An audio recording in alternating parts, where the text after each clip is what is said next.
Pourquoi vous devriez à tout prix rattraper JoJo's Bizarre Adventure?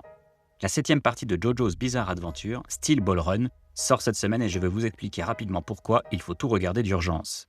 Déjà, JoJo c'est peut-être le précurseur ultime. L'animé de David Productions a commencé en 2012, mais l'auteur du manga, Hirohiko Araki, l'a commencé en 1987.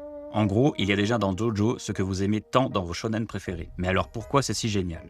Parce que JoJo ne se repose jamais sur ses acquis. Chaque partie suit un personnage différent d'une même lignée, les Joestar.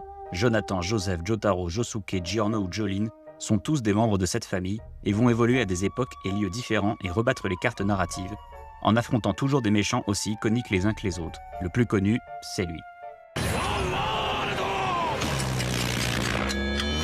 Mais également parce que JoJo s'affranchit d'énormément de règles classiques du récit.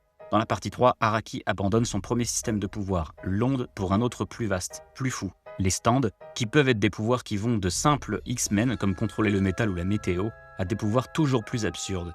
Toute la créativité folle d'Araki s'exprime dans ses pouvoirs aux capacités exceptionnelles, qu'il va parfois oublier sciemment ou en inventer par-dessus, qu'importe les incohérences que ça pourrait provoquer dans son propre univers. Ce qui compte, c'est l'intelligence, la stratégie du combat à l'instant T. Qu'importe la cohérence narrative, on roule sur l'autoroute du kiff.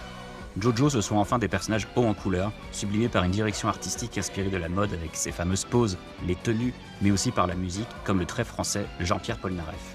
Le trait d'Araki a drastiquement évolué en 40 ans, et le studio, David Productions, loin d'avoir un budget exceptionnel, arrive à rendre honneur à cette œuvre folle, notamment lors de séquences qui se passent de commentaires. Aïe, aïe, aïe, aïe.